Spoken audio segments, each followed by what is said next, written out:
भारत हमेशा से ही समृद्ध संस्कृति का देश रहा है। धर्मा स्टूडियो के साथ आपने बहुत से ऐतिहासिक स्मारकों के बारे में जाना, उनके छुपे हुए किस्से, नफीस कारीगरी और महान इतिहास हम समय समय पर आपके सामने लाते रहे हैं। आज हम आपको मेरठ स्थित रेस कोर्स क्लब की दास्तान की तरफ ले जा रहे हैं। सिटी रेलवे स्टेशन से कुछ ही दूरी पर सैनिक अस्पताल के ठीक बगल में रेस कोर्स स्थित है। एक वक्त था ये लाइव घुड़सवारी के लिए मशहूर हुआ करता था। देश के अलग अलग शहरों से घोड़े यहां फर्राटा भरते नजर आते थे। रेस कोर्स की खासियत है कि इसका ट्रैक सीध में है। देश में इस तरह का ये एकमात्र ट्रैक है। लेकिन आज घुड़सवारी यहां बीते दिनों की बात हो गई है। सभी बुनियादी सुविधाएं जस की तस हैं, लेकिन घोड़े नहीं दौड़ते। यहां बेंगलुरु जैसे शहरों में होने वाले लाइव शो का प्रसारण होता है और उसी पर बैटिंग लगती है। रेस कोर्स की यादें आज भी लोगों के जहन में ताजा हैं।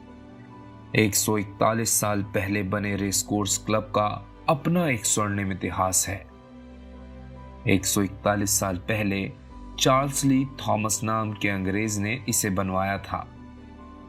22 एकड़ से अधिक जगह में फैले इस रेस क्लब में 2.8 किलोमीटर का सर्कुलर ट्रैक है। ये देश भर में चल रहे 9 रेस क्लबों में एकमात्र रेस क्लब है जिसमें 1000 मीटर का सीधा कोर्स यानी सीधा ट्रैक है। हालांकि इसमें फिनिश पॉइंट से पहले केवल 600 मीटर सीधे ट्रैक का ही रेस में इस्तेमाल हुआ है। सीधे ट्रैक को बनाने का मकसद स्ट्रेट रेस आयोजित करना था, पर इसे इत्तेफाक कहें या दुर्भाग्य, ऐसा कभी हो नहीं पाया। छावनी में बने इस रेस क्लब में बनाया गया ट्रैक विशेष डिजाइन से तैयार किया गया है। खास बात यह है कि ट्रैक पर बारिश का पानी नहीं भरता। पानी ट्रैक के समानांतर बने नाले में जाता है और वहां से बाहर निकल जाता है। बीच में आर्मी गोल्फ क्लब स्थित है, जो कि अब मेरठ में army environmental park and training area है। रेस क्लब में घोड़ों की रेस प्रतियोगिता में सम्मानित वायसरॉय कप का भी आयोजन हुआ था। मसूरी में रहने वाले जाने माने ब्रिटिश लेखक रस्किन बॉन्ड इस क्लब में अक्सर आते थे। साल 1945 से पहले मेरठ रेस क्लब में मीट रेस होती थी। आजादी के बाद यहां केवल जिमखाना रेस ही आयोजित की जाती रही हैं। वर्ष 2005 में लाइव टेलीकास्ट की व्यवस्था शुरू होने के बाद से इंटरवेन्यू रेस भी होने लगी। ये रेस RWITC मुंबई के सहयोग से होती थी। आज के वक्त में मुंबई, पुणे, बेंगलुरु, मैसूर, हैदराबाद, कोलकाता और दिल्ली रेस क्लबों की रेस यहां लाइव दिखाई जाती है। हालांकि मेरठ और लखनऊ रेस क्लबों में जिमखाना रेस आयोजित होती रही हैं। बरसों पुराने इस रेस क्लब की देखभाल करना एक बड़ी जिम्मेदारी वाला काम है। सेना की जमीन पर स्थित इस क्लब में रेस बंद होने के बाद अब इसके रखरखाव की जिम्मेदारी सब एरिया के अंतर्गत सेना ने अपने हाथ में ले ली है। भवन के भीतर जर्जर अवस्था को पूरी तरह से ठीक करते हुए इसकी समय समय पर मरम्मत कराई जाती रही है। इतने अनोखे और मशहूर रेस कोर्स में हॉर्स रेस ना होना अचंभित तो करता है। हालांकि इसके पीछे कुछ वजह है। मेरठ रेस क्लब में साल 2014 तक जिमखाना रेस आयोजित हुई हैं।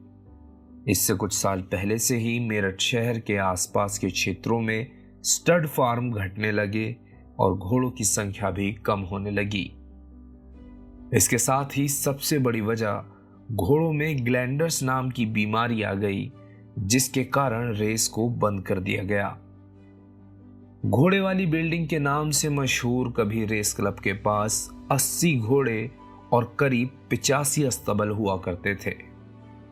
अस्तबल के अलावा घोड़ों को ओल्ड ग्रांट बंगलो और व्हीलर्स क्लब में भी रखा जाता था। सैकड़ों की संख्या में घोड़े रेस में हिस्सा लेते थे। अंग्रेज अफसर व नागरिक रेस देखने के साथ ही घोड़ों पर दांव भी लगाया करते थे। इसके अलावा इस रेस कोर्स में कई मनोरंजन रेस का भी आयोजन कराया जाता है। मेरठ रेस क्लब के पास अब भी कुछ घोड़े हैं। इन घोड़ों का इस्तेमाल कभी कभार मनोरंजन रेस के लिए किया जाता है। इसमें न सिर्फ घुड़सवार बल्कि स्कूल के बच्चे भी बुलाए जाते हैं जो रेस में प्रतिभाग करते हैं। भले ही अब चहल पहल कम हो गई है, लेकिन मेरठ का रेस कोर्स क्लब अपने साथ लगभग 1.5 सदी पुराना इतिहास लिए खड़ा है। आज की हमारी प्रस्तुति में इतना ही। फिर मिलेंगे एक और ऐतिहासिक स्थल से आपको रूबरू कराने। इसी तरह के ऐतिहासिक स्मारकों से जुड़े रोचक तथ्य और ऐतिहासिक घटनाओं के बारे में जानने के लिए फॉलो करें स्टूडियो धर्मा को। वीडियो अच्छी लगी हो तो लाइक करें और अपनी राय हमें कमेंट में जरूर दें।